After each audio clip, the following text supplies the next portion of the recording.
네, 컴퓨터에서 뭐라고 그러는 거예요? 545장.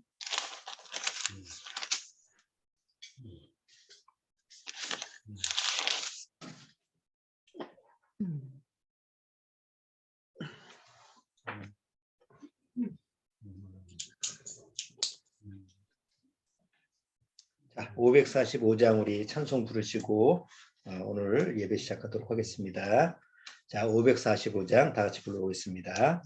하늘 가는 밝은 길이 내 앞에 있으니 슬픈 일을 많이 보고 늘 고생하여도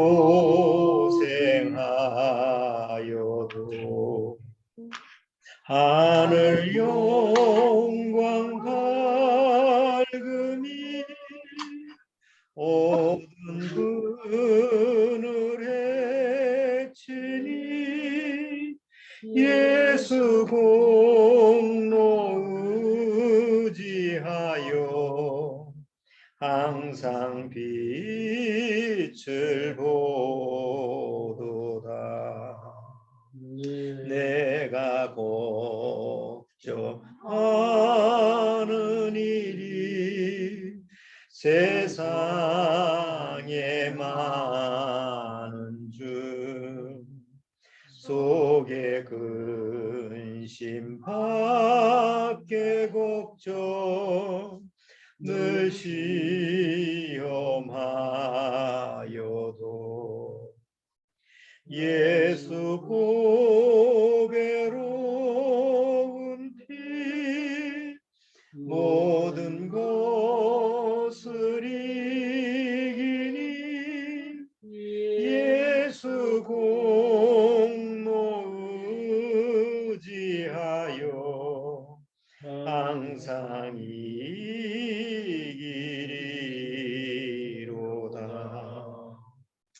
내가 천성 바라보고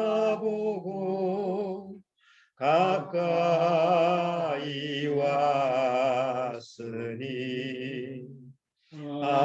아버지의 영광 집에 가실 맘이 또다.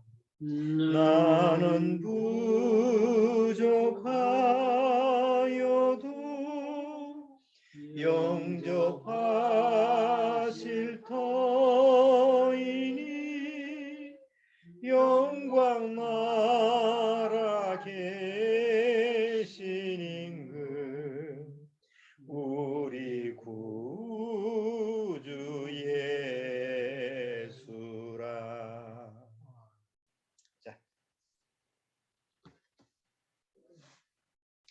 자, 오늘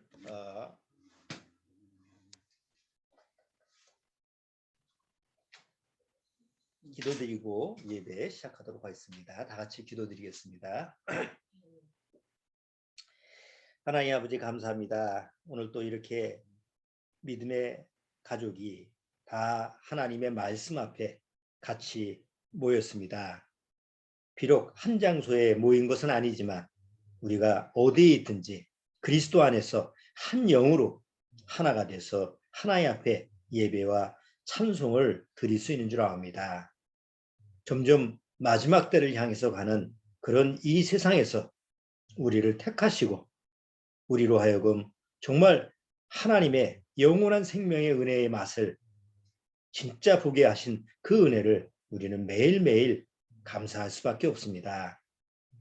혹 우리가 이 세상에서 육체가 연약해서 아프거나 다치거나 또 여러 가지 환경적인 어려움 때문에 고생이 많지만 우리가 앞으로 천국에 가서 누릴 그런 축복에 비해서는 사실 비교할 수 없을 만큼 낮은 그런 육의 모습이 되는 줄 압니다. 온전히 육만 바라보지 말고 거듭난 영으로 말미암아 항상 주님을 바라보며 살아가도록 주님께서 인도하여 주옵소서. 예배 첫 시간이옵니다. 마칠 시간까지 주님께서 말씀으로 인도하여 주옵소서. 시종을 주님께 의탁드리오며 예수님의 이름으로 기도드리옵나이다. 아멘. 자, 오늘 본문 말씀으로 히브리서 9장 히브리서 9장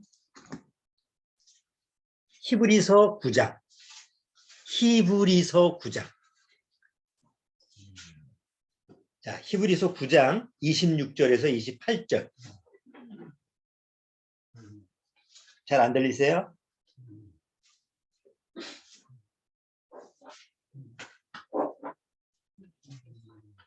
히브리서 9장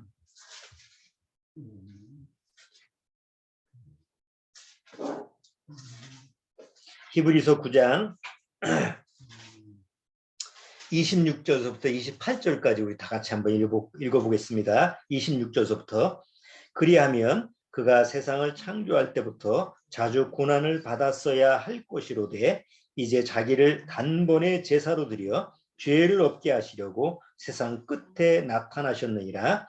한 번 죽는 것은 사람에게 정하신 것이요 그 후에는 심판이 있으리니 이와 같이 그리스도도 많은 사람의 죄를 담당하시려고 단번에 들이신 바 되셨고 구원에 이르게 하기 위하여 죄와 상관없이 자기를 바라는 자들에게 두 번째 나타나시리라. 자, 오늘 히브리서 9장 이 내용은 우리가 너무나 많이 9장 26절에서 28절.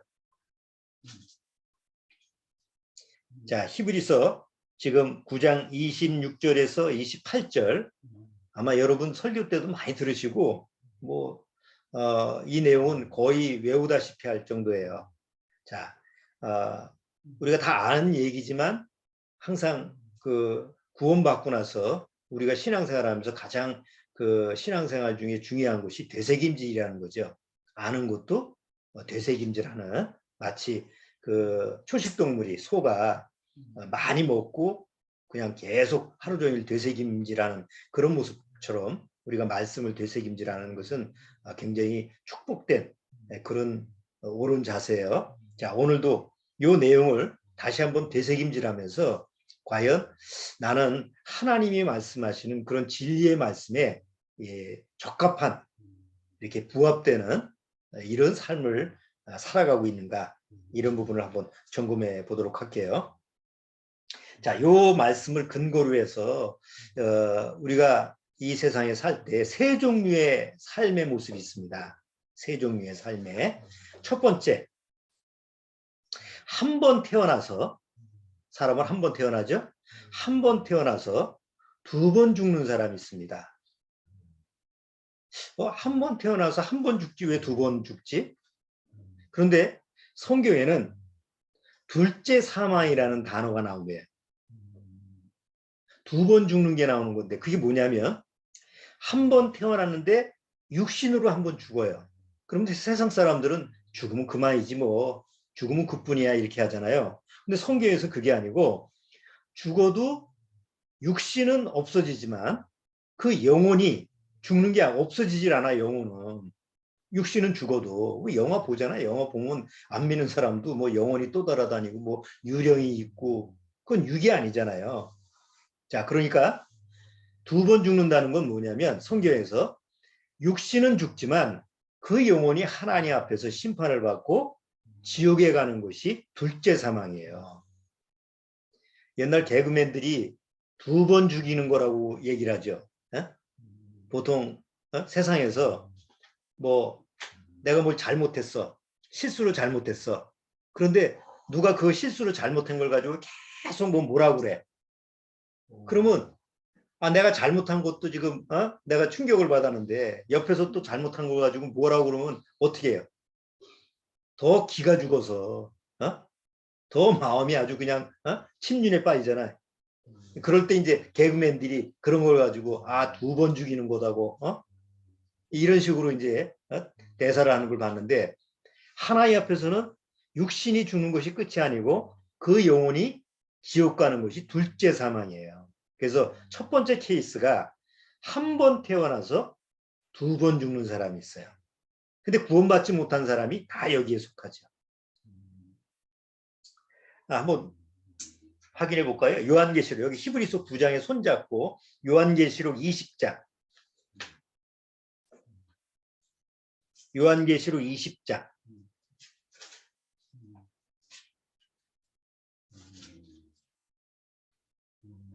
자, 요한계시록 20장 6절. 요한계시록 20장 6절. 6절 같이 한번 읽어보세요. 요한계시록 맨 끝에 20장 6절. 자, 6절 같이 한번 읽어보겠습니다. 이 첫째 부활에 참여하는 자들은 복이 있고 거룩하도다. 둘째 사망이 그들을 다스리는 권세가 없고, 여기 둘째 사망이 뭐예요? 사망이 죽음이잖아요. 둘째, 두 번째 죽는 거예요. 조금 더 뒤에서도 나와 있어요. 여기 뒤쪽에 한번 보세요. 14절에. 20장 맨 끝에 14절. 둘째 사망이 뭔가 보세요. 14절 같이 읽어보죠. 사망과 음부도 불못에 던지우니 이것은 둘째 사망 곧 불못이라.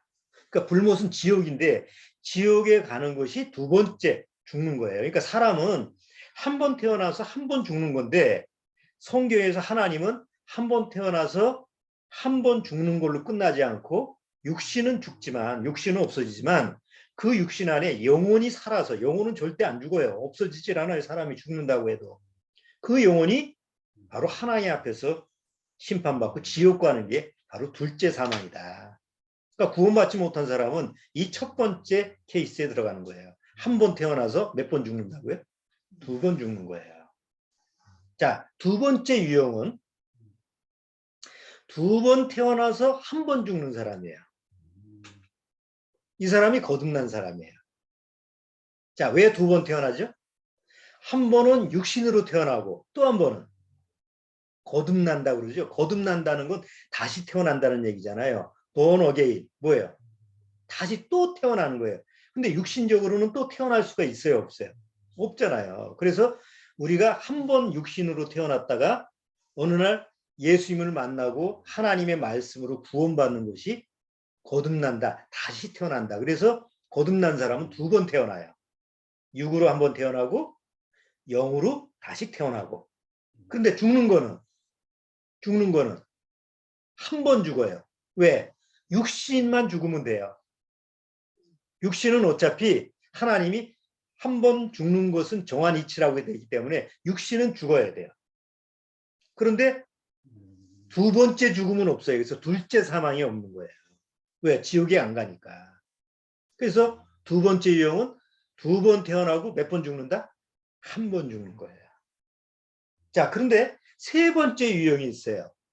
세 번째 유형이 뭐냐면 두 번 태어났는데 죽음을 경험하지 않아. 이게 무슨 얘기죠? 사람이 태어나면 반드시 죽어야 되는데 죽음을 경험하지 않아. 이게 어디에 동참하는 사람이에요? 휴거에 동참하는 거듭난 사람이에요.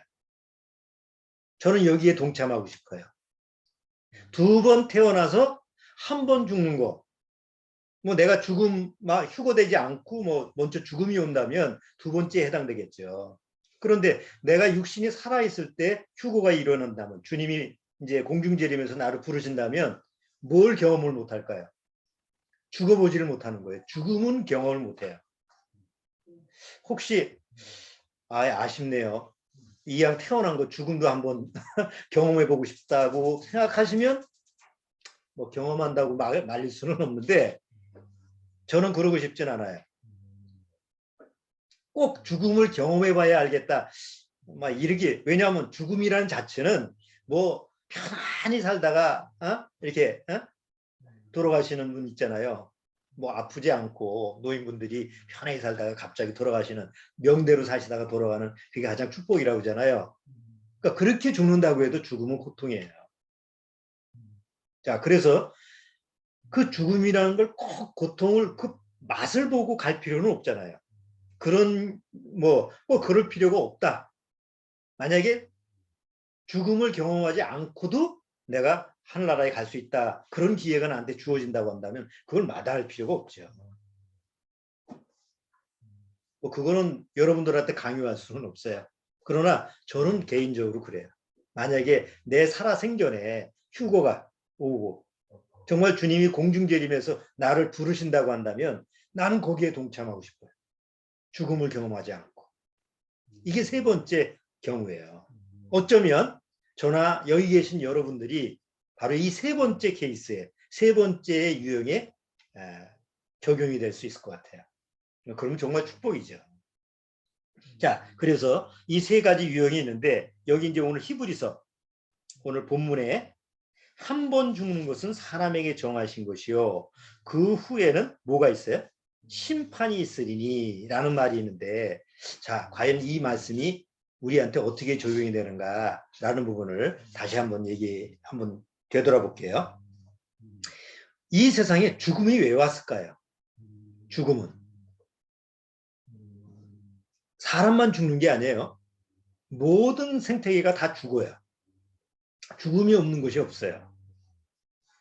하늘에 있는 별도 뭐예요? 떨어지죠? 공기도 뭐 공기가 죽는다는 말은 없지만 뭐 이제 사람이 다 그냥 공기도 그냥 저 공해로 다 거의 마실 수 없을 지경으로 요새 뭐 미세먼지 해가지고 사람이 먹으면 죽잖아. 그러니까 동물이든 식물이든 다 죽음이라고 하는 그 경우에 벗어날 수가 없어요. 그럼 죽음이 이 세상에 왜 왔죠? 원래서부터 죽음이 있었나요? 원래는 죽음이라는 게 없어요. 그렇죠? 하나님의 세계 속에서는 죽음이 없어요. 그래서 루시퍼 천사, 하나님을 대적하는 루시퍼도 아니 저거 말 안 듣고 대적했는데 죽여버리면 되잖아요. 루시퍼도 죽을 수가 없어요. 왜? 영이 있기 때문에.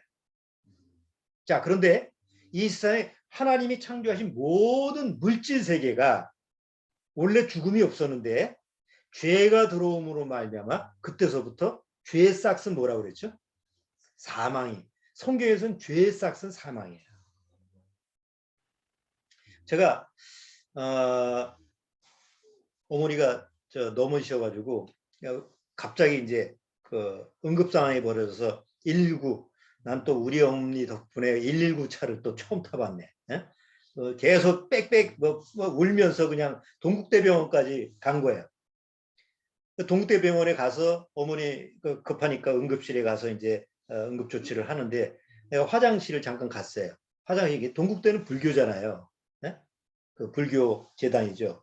그래서 그 화장실에 보니까 표가 다 이렇게 법구경 뭐 이렇게 그 스님들이 사용하는 그 구절들이 하나씩 하나 있어요. 그래서 내가 사용하는 칸에 보니까 이렇게 사진이 하나 딱 있는데 뭐라고 적혀 있느냐면 부처님은 그러니까 부처님은 구원이라는 말을 거기 써놨어요. 구원이라는 말을 썼는데 만약 기독교는 예수님이 구원을 하기 위해서 이 세상에 오셨잖아요. 구원하기 위해서 오셨다. 예수님이라는 말은 없는데 구원하기 위해서 이 세상에 왔다고 그러지만 석가모니는 이 세상이 이미 구원되었음을 선포하기 위해서 왔다라고 하는 말을 적어놨더라고 거기에. 아, 이래서 구원받을 수 있는 사람이 한 사람도 없구나. 이미 우리는 이 세상이 죄로 타락돼서 이미 더 이상 스스로는 구원받을 수가 없으니까 예수님이 오신 거잖아요. 그걸 성경에서 얘기하고 그래서 예수님이 오셨다라고 하는데 이 불교에서는 이 세상이 이미 구원되었음을 선포하시기 위해서 바로 석가모니가 이 세상에 오셨다. 그러니까 석가모니는 구원하기 위해서 온 게 아니에요. 너희가 이미 구원되었다. 세상이 구원되었다. 이걸 선포하기 위해서 왔다는 거예요. 이건 사람들을 위해서 죽어줄 필요가 없죠. 석가모니는 다른 사람을 위해서 죽지 않았어요. 그런 말을 한 적이 없어요. 왜? 그럴 필요가 없으니까. 근데 우리는 예수님을 왜 믿어요? 우리는 나를 위해서 대신 죽어주실 구세주가 필요하거든. 그래서 12월 25일 날을 예수님의 탄생 기념으로 또 난리를 치잖아요. 그 날이 왜 중요하냐? 아, 나를 구원하신 구원의 메시아가 태어나신 날이구나. 이렇게 받아들여야 되는데 그냥 축하만 하는 거지. 자, 죽음이 왜 왔는가? 죄 때문에 온 거야. 그래서 성경에서 다시 한번 볼게요. 9장 27절. 한 번 죽는 것은 사람에게 정하신 것이요. 누가 정했어요? 너 태어났는데 한 번 죽어라. 두 번 죽는 사람 없어요. 너 한 번 죽어라. 누가 정하신 거예요? 하나님이 정하신 거예요. 자연적으로 온 게 아니에요. 이게 유전적으로 온 게 아니고 원래 하나님이 사람을 창조하셨을 때는 죽지 않게 창조하셨죠. 죽음이라는 게 없었어요. 그런데 죄로 타락됨으로 말미암아 죄가 있으면 여러분 한번 생각해 보세요. 아까 육신은 죽는다고 그랬죠. 근데 영혼은 안 죽는다고 그랬잖아요. 그러면 육신이 안 죽고 지금 죄를 내가 짓는 상태에서 영원히 산다고 하면 행복할까요? 불행할까요? 여러분 믿든 안 믿든 사람들이 우리 연세드신 우리 저 장로님들도 지금 이제 다 89령이잖아요. 그러면 우리 80년 이상 사셨는데 한번 이렇게 물어보시면 아 지금서부터 100년만 더 사시면 어떻겠습니까? 그러면 아이고 좋아라. 아니 어디 돌아다니면서 노인분들한테 물어보세요. 한 80 이상 된 노인분한테 앞으로 2배는 더 사실 것 같아요. 그러면 칭찬을 들을까요? 욕을 먹을까요? 욕을 먹습니다. 아니면 또 지팡이를 맞든지. 예? 왜? 오래 산다라는 게 죄를 가지고 오래 산다라는 건 고통이에요. 그건 알아요, 사람들이. 아무리 풍족해도. 그래서 그렇게 오래 살고 싶지 않아. 그냥 말로만 이제 오래 살고 싶을 뿐이지, 실제로는 육의 고통이 심해. 왜 그런 것이 왔어요? 죄 때문에 그런 거예요. 자, 그렇기 때문에 죄로 말미암아 죽음이라는 것이 온 거는 하나님의 은혜예요. 야, 너 노아 때 이후에는 한 1000년 동안 살았잖아요. 말이 1000년이지. 아담 이후의 후손들이 죄를 지면서 1000년 동안 산 게 그렇게 과연 행복했을까? 결코 그렇지 않았을 거예요. 지금보다는 자연 환경이 좋고 아주 살기가 아주 좋았을지 모르지만 죄인들이 사는 삶이기 때문에 1000년 동안 산다라는 것은 사실 그렇게 쉽지 않을 거야. 그 당시에. 그런데 그 이후로 점점 줄어들면서 인생의 연수가 70이요. 강건함은 80이라도라고 하는 말이 시편에 있죠. 그래서 하나님이 인간의 수명을 100세 이하로 딱 줄여버렸어요. 왜? 죄인으로 100살 정도 사는 정도가 적당하다. 그리고 한 100년 동안만 좀 죄인으로 살지만 그 안에 구원받을 기회를 준 거예요. 100년 동안. 그 안에 구원받게끔. 더 이상 오래 살면 너무 고통스러워. 그래서 죄 때문에 우리가 육체에 죽음이 온다는 건 하나님이 정한 거예요. 그리고 그건 축복이에요. 다만 구원을 받아야만이 그것이 축복이 되는 거지. 자, 그러면 여기 한 번 죽는 것은 사람에게 정하신 것이요. 그러면 이제 한 번 다 죽어요. 그럼 죽으면 끝인가요? 죽으면 그냥 그뿐인가요? 여기 뒤에 뭐라고 됐어요? 한 번 죽는 것은 사람에게 정하신 것이요. 그 후에는 뭐가 있으니? 심판이 있으리. 그러니까 심판은 누가 하는 거예요? 너 한 번 죽어라라고 정하신 하나님이 심판하는 거죠. 뭐에 대한 심판? 죄에 대한 심판이에요. 한번 생각해 보세요. 세상에서도 뭔가 법을 어기면요. 우리 텔레비전에서 이제 가끔 뉴스에서 하면 강도범이 나오고 아니면 범죄자들이 나오잖아요. 그럼 범죄자들이 나오면 사람들이 다 그 사람 보고 뭐라 그래요? 저거 죗값을 받아야 돼. 죗값을 치러야 돼. 어? 지난 전두환 대통령 죽었을 때 사람들이 죽고 나서도 뭐라고 그래? 죽으면 끝이 아니죠? 죽음 다음에도 계속 뭐라고 싶잖아. 어? 계속 죗값을 치르라고. 아니 세상에서도 죄에 대해서 그냥 넘어가질 않아요. 사람들 마음속에서. 죄가 있으면 반드시 죗값을 치르라고 요구를 해요. 그래서 만드는 게 법 아니에요. 그리고 판사가 있고 법을 어겼으면 너 그 법에 대한 죄에 대한 심판을 뭐 이렇게 살아라. 감옥에 가서 뭐 어떻게 해라. 아니면 뭐 살인자면 넌 사형이다. 세상에서도 죄를 지면 심판을 한다고 한다면 살아계신 하나님 앞에서 하나님이 심판하는 것, 죄에 대해서 심판하는 것은 이상한 게 아니라 지극히 정상인 거예요. 그래서 한 번 죽는 것은 사람에게 정한 건데 뭐 때문에 죽는다고요? 죄 때문에 죽음이 왔는데 그럼 죽음은 그뿐이면 죄는 뭐예요? 그러면 죄는 그냥 죽으면 죄도 없어진 거라고 한다면 그건 아무 소용이 없는 거죠. 의미가 없는 거잖아요. 그래서 하나님은 죄 때문에 죽음이 왔지만 죽어도 그 이후에는 죄에 대한 뭘 묻겠다? 죄에 대한 책임을 묻겠다. 이게 심판이에요. 그래서 한 번 죽는 것은 사람에게 정하신 것이요. 그 후에는 심판이 있으리니 죄값을 반드시 치러야 돼요.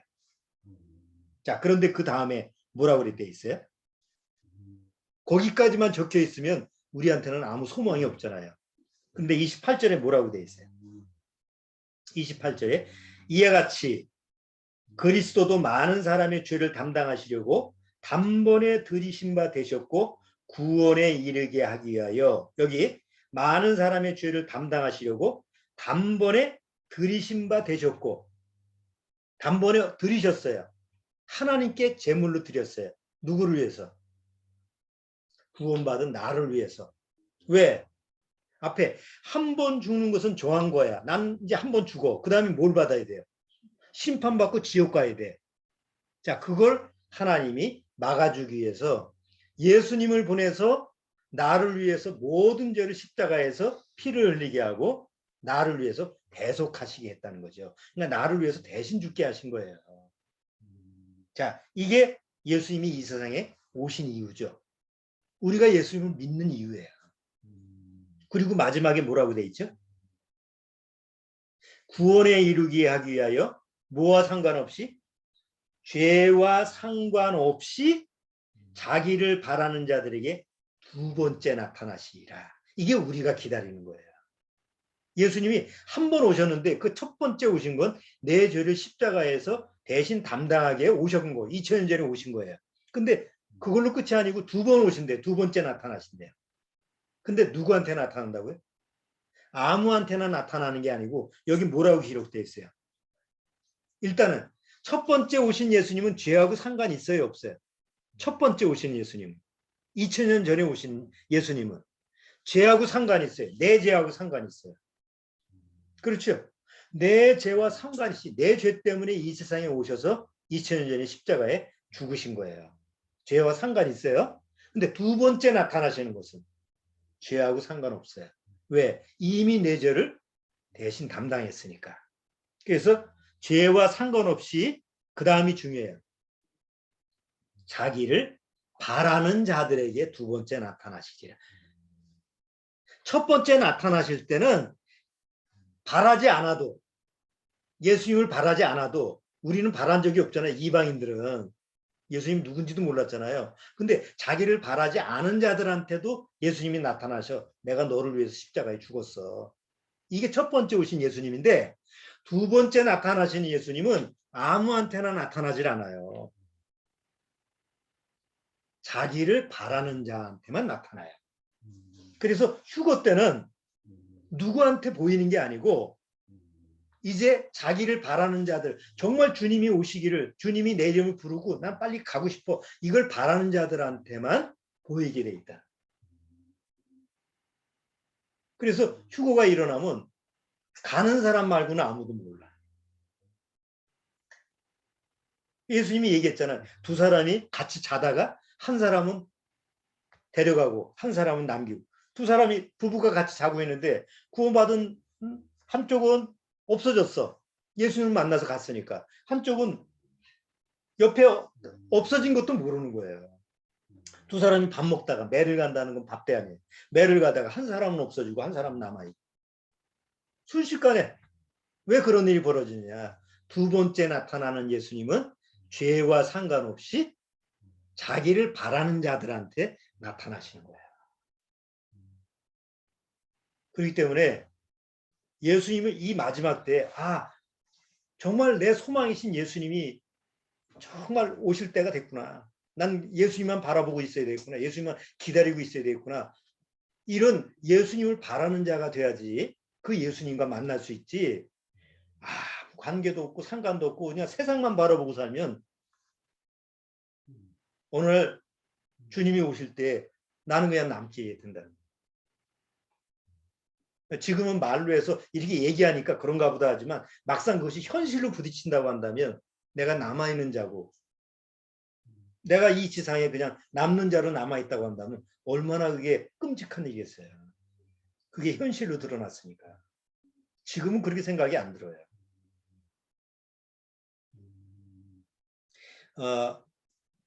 전에 영화에 우생순이라는 영화가 있었죠. 그게 우리나라의 핸드볼 옛날에 올림픽 때 핸드볼 선수 나갔잖아요. 아주 열악했어. 뭐 사람들 관심도 없고 그러는데 아줌마들이 다 모여가지고 올림픽에 나가서 준우승까지 했잖아요. 그래서 우생순 우리 생애 최고의 날. 그래서 아주 그냥 영화로 만들어진 날인데 지난주인가요? 그 라디오 방송의 극동방송, 기독교 방송, 극동방송에 보면 그 프로가 있어요. 전도해가지고 하루 날짜를 지난주 같아요. 하루 날짜를 정해가지고 그때 이제 자기 아는 사람한테 전도하고 뭐 이렇게 구원을 전한다 이런 그 행사를 한 적이 있어요. 그래서 그 캐치프레이즈가 그 행사 제목이 뭐냐면 우리 생애 최고의 날이라는 제목으로 해서 그 극동방송에서 계속 뭐 날짜를 정해놓고 방송국에 전화를 해서 자기 가족 중에 아직 안 믿는 사람, 자기 친구 중에 아직 안 믿는 사람, 자기 주변 중에서 아직 복음을 못 들은 사람을 위해서 전화와 번호를 신청을 하면 방송국에서 전도팀이 막 전화를 해가지고 구원을 전한다. 뭐 이런 식으로 행사를 했어요. 행사를 했는데 행사 표어가 뭐냐면 내 생애 최고의 날. 그게 이제 복음을 듣고 구원받는 날이라는 뜻이죠. 그런데 이제 전화기로 구원받을 수 있는지 모르겠어요. 방법이. 그러면 얼마나 좋을까 이런 생각을 했어요. 어떻게 복음을 전하냐면 구원 신청을 하면 그 전하고자 하는 사람한테 전화를 걸어요. 방송국에서. 그래서 방송국에서 이제 전화로 하는 거예요. 전화로. 직접 만나질 않고 전화로. 자, 여러분 이제 당신한테 이제 복음을 전하겠습니다. 죄는 이럽니다. 뭐 하나님 앞에서 죄가 이겁니다. 근데 예수님이 오셨습니다. 예수님이 당신의 죄를 다 십자가에서 다 사하고 당신의 죄는 다 사해졌습니다. 믿습니까? 믿으면 아멘 하세요. 그러면 이제 전도를 받기로 했으니까 적어도 그래서 아멘 합니다. 자, 이제 따라하세요. 이제 결심신앙입니다. 자, 하나님 아버지 감사합니다. 나를 구원받게 해주셔서 정말 은혜를 감사합니다. 이렇게 쭉 이제 거기서 상담하는 목사가 따라하는 데를 쭉 해요. 그리고 그 기도를 마치면 그걸 결심 기도라고 그래요. 그 기도를 마치면 이게 당신은 구원받았습니다. 할렐루야. 내 생애 최고의 날이 됐습니다. 이러고 이제 전화가 끊어지면 구원받는 걸로 끝나는 거예요. 물론 그런 식으로 해서 그 사람이 받아들일 수는 있어요. 그런데 조금 지나가서 이게 뭐야? 이거 쉬운가? 아무것도 아닌가? 이런 식으로 끝나면 아무 소용이 없잖아요.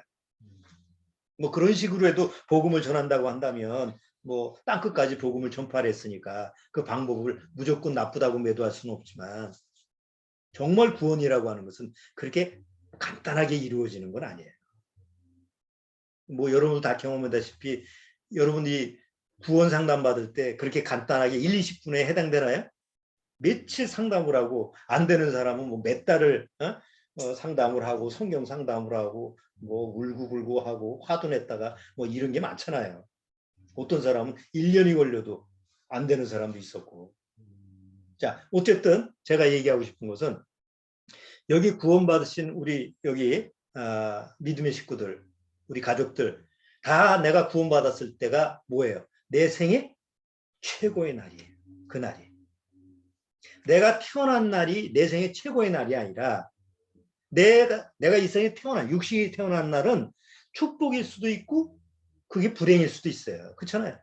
좋은 환경에서 태어났다고 한다면 뭐 행복하다고 할 수 있지만 나쁜 환경에서 태어났어. 부모가 또 뭐 돌아가셨어. 갑자기 고아가 돼서.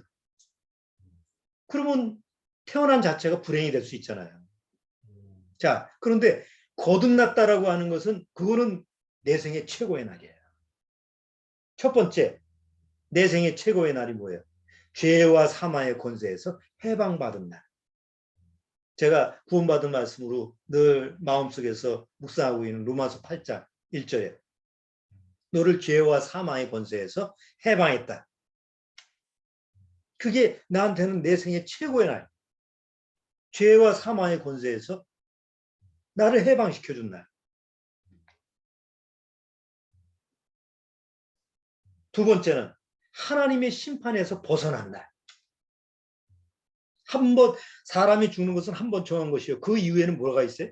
반드시 심판이 있다고 그러는데 어느 날 내가 예수 믿고 구원받은 다음에 예수님이 나한테 뭐라고 그랬어요?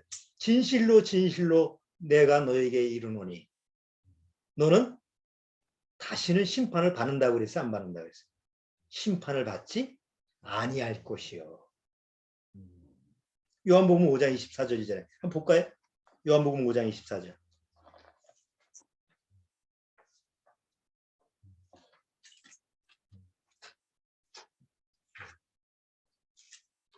자, 요한복음 5장 24절.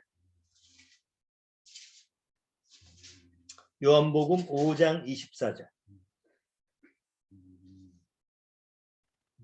자, 요한복음 5장 24절.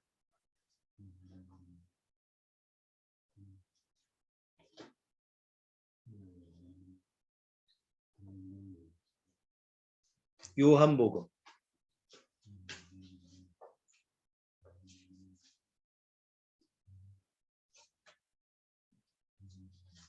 자, 요한복음 5장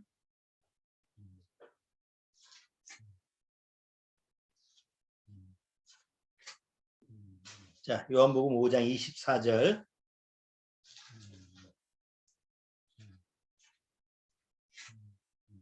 자, 요한복음 5장 24절 찾으셨어요? 5장 24절. 자, 같이 읽어보자. 너무나 잘하는 거죠. 5장 24절. 내가 진실로 진실로 너에게 이르노니 내 말을 듣고 또 나 보내신 이를 믿는 자는 영생을 얻었고 심판에 이르지 아니하나니 사망에서 생명으로 옮겼느니라. 이 말씀이 믿음으로 내 안에 믿어지고 적용이 되면 심판에 이르지 않다. 더 이상 심판에 이르지 않아요. 이게 내 생애 최고의 날이지.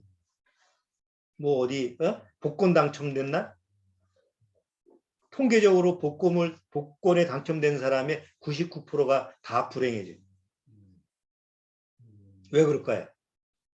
그게 축복이 아니기 때문에 그래요. 진짜 축복은 바로 심판이 없는 거예요. 하나님의 심판을 안 받는 거예요. 여기 약속으로 예수님이 뭐라고 그랬어요? 지난주에 약속과 맹세라고 그랬잖아요. 하나님이 나한테 무슨 약속을 했어요? 내 말을 듣고 나 보내신 이를 믿는 자는 뭘 얻었고? 영생, 이제 죽질 않아. 영원한 생명을 얻었어. 심판에 이르지 아니하나니 사망에서 생명으로 옮겼느니라. 그래서 두 번 태어나서 육신은 한 번 죽지만 더 이상 둘째 사망이 없는 거야. 내 생애 최고의 날. 내 생애 최고의 날이 언제? 바로 예수님을 만난다. 육신의 눈으로는 예수님을 못 만났지만 영의 눈으로는 예수님을 만난다. 그래서 아까 찬송가 209장이 뭐예요? 하나님의 말씀을 내가 받은 날, 참 기쁜 날. 우리가 찬송을 부르죠. 이제 내 생애 최고의 날이 올 수도 있어요. 내가 구원받은 날이 내 생애 최고의 날인데 내 생애 최고의 더 최고의 날이 언제예요? 공중에서 예수님을 진짜 만나는 날. 죽음을 경험하지 않고 육신을 떠나서 육체가 변화돼서 예수님을 공중에서 만나는, 보통 우리가 휴거라고 말하는 그 휴거에 동참하는 그 날이 내 생에 가장 최고의 날이 될 거예요. 이런 축복이 우리 때, 우리가 살았을 때 있을 수도 있어요. 그날이 더 가까이 온다라고 하는 것을 우리가 또 보고 있잖아요. 데살로니가 전서 4장 17절 보고 마칠게요. 데살로니가 전서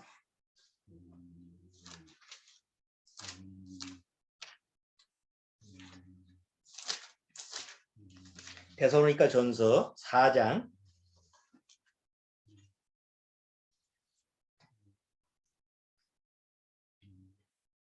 17절 16절서부터 17절 18절 같이 읽어보겠습니다. 16절 17절 18절 데살로니가 전서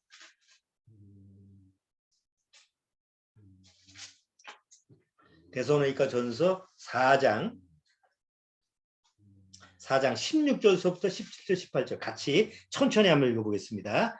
주께서 호령과 천사장의 소리와 하나님의 나팔로 친히 하늘로 쫓아 강림하시리니 그리스도 안에서 죽은 자들이 먼저 일어나고 그 후에 우리 살아남은 자도 저희와 함께 구름 속으로 끌어올려 공중에서 주를 영접하게 하시리니 그리하여 우리가 항상 주와 함께 있으리라. 그러므로 이 여러 말로 서로 위로하라. 지금 이 마지막 때에 서로 위로할 수 있는 말은 바로 이 날이에요. 뭐 세상 살면서 세상에 뭐 좋은 일이 있어요. 구원받은 우리한테 가장 위로가 되는 말은 내 생애 최고의 날이 구원받은 날이었는데 이 구원받은 이 최고의 날을 다시 한번 경험하는 거예요. 어떤 경험이요?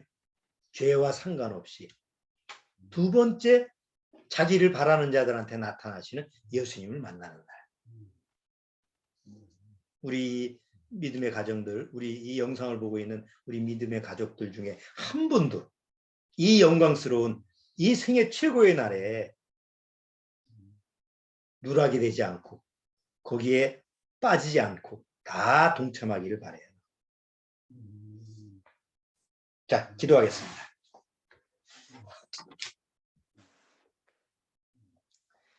주님 감사합니다. 우리의 소망, 우리의 바람, 이 마지막 때 우리가 간절히 소원하는 것은 바로 죄와 상관없이 주님을 바라보고 있는 우리한테 나타나시는 그 예수님의 실제적인 모습입니다. 약속대로 두 번째 나타나신다고 약속하신 그 예수님이 공중에서 우리를 부르실 때 그 영광스러움이라는 것은 이루 말할 수 없는 축복이 될 수 있는 줄 압니다. 아무쪼록 우리 믿음의 가정 식구들 한 사람도 나고자 없이 다 그 대열에 동참할 수 있도록 주님께서 축복해 주시고 인도하여 주옵소서. 병상에 있는 우리 임자매님이나 또 우리 육체의 연약함으로 고통을 받고 있고 또 여러 가지 환경적인 어려움이나 내가 이 세상 살아갈 때 비록 힘든 그런 역경 속에 있는 우리 믿음의 식구들 안에서도 정말 힘을 주고 능력을 주시는 예수 그리스도만 바라보고 살아갈 수 있는 그런 믿음으로 살아가도록 주님께서 인도하시고 축복해 주옵소서. 항상 주님의 말씀으로 주님과 동행할 수 있도록 주님께서 이끌어 주옵소서. 예수님의 이름으로 기도드리옵나이다. 아멘. 자, 오늘은 뭐 특별하게 광고 내용은 없고요. 임자매님이 이제 넘어지셔서 다치셔서 병상에 누워 계시는데 수술을 하고 수술은 잘 됐어요. 그래서 아마 회복만 잘 되면 빨리 회복되지 않을까. 근데 연세가 이제 많으셔서 좀 걱정은 되는데 좀 수술이 잘 돼서 잘 회복되실 것 같아요. 뭐 그렇게 걱정을 하셔도 될 것 같고 일단 우리가 말씀으로 말미암아 지금 이 마지막 때를 잘 살아가고 있는데 요즘 여러분들 뉴스 보시면 아시겠지만 또 뭐 변이 바이러스가 또 계속 생겨가지고 또 뒤숭숭하고 그러는데 앞으로 세상은 더 이럴 것 같아요. 이미 왜 세상이 이래 왜 이래 이러지 마시고 세상이 점점 더 이렇겠구나 더 각박하고 살기 힘들어지고 그래야만이 이 주님이 성경에서 말씀하신 마지막 때예요. 그것 때문에 막 마음이 동요되고 뭐 불안해하지 말고 점점 가까이 오고 있구나. 내가 정신을 차리고 세상에 마음을 뺏기지 말고 주님한테 고정시켜야 되겠구나. 이런 마음의 자세로 꼭 늘 말씀을 묵상하고 읽으면서 그렇게 정신을 차리고 살아가시기 바랍니다. 자,